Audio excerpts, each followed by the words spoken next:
key takeaways from All Trump and right, Putin's Ria. In summit. fact, And I'll request you to kindly stay on, and as we come back to you for more details, let me also welcome my guest joining me live on the broadcast. Mr. Karori Singh is also there with us, foreign affairs expert. Sir, appreciate you joining me live. And as we put the focus on what the big story is right now, I'm sure you must be tracking all these developments as well. Now, if we speak of the meeting, the high-stake one, it was an inconclusive end to the showy summit. That for all it's unknown, did seem to decisively welcome Putin back into the diplomatic fold. And from that perspective, it is a very historical one as well.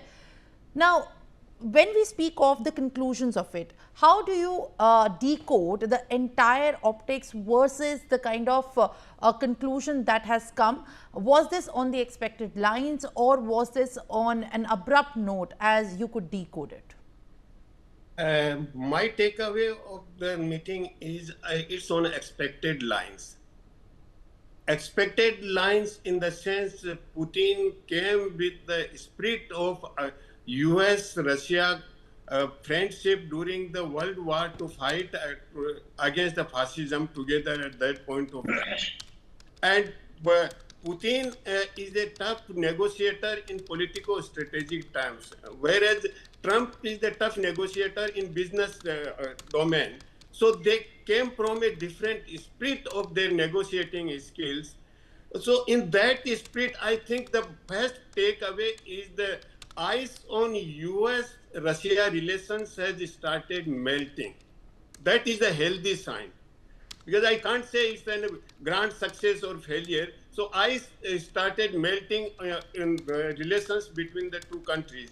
The second, about the Ukrainian crisis and the Ukraine war, I think a step forward has taken place.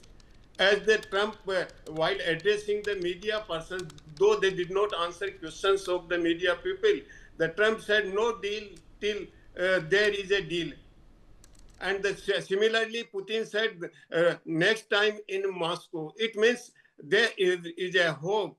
And the Putin also warned the European capitals, European countries, that they should not torpedo the nascent progress being made for the peace.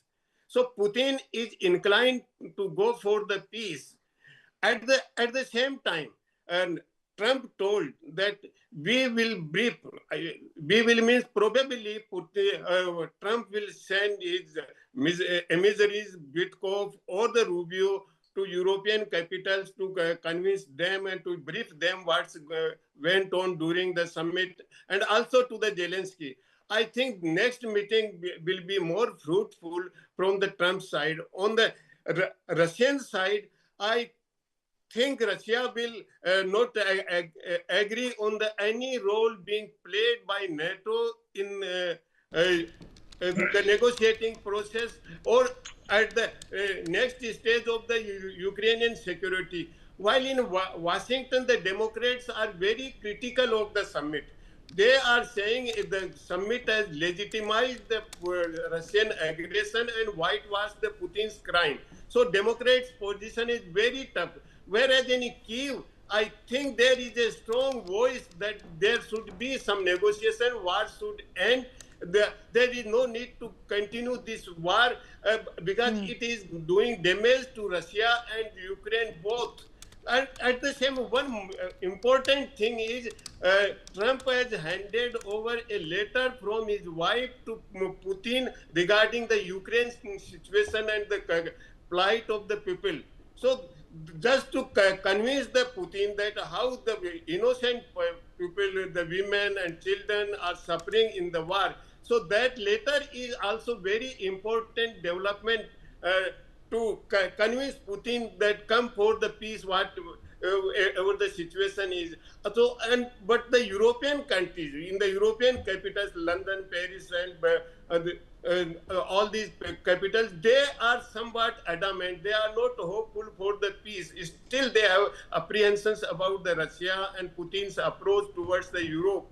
So it's a long way to go still, but probably Trump will be successful in convincing the European allies and even Zelensky as the Trump adopts a particular type of strategy and his style of functioning, I think he will be able to convince. And when the next meeting takes place, Moscow or somewhere else, I think Zelensky may be invited, but Putin will resist to invite any European leader during the next meeting as well. So probably when Zelensky and Putin will meet, there will be some kind of ceasefire, not the complete peace. The negotiations will go on for a longer period, but there can be some kind of peace and exchange of prisoners, and these things may take place when Zelensky, Putin will meet under the mediation of the United States.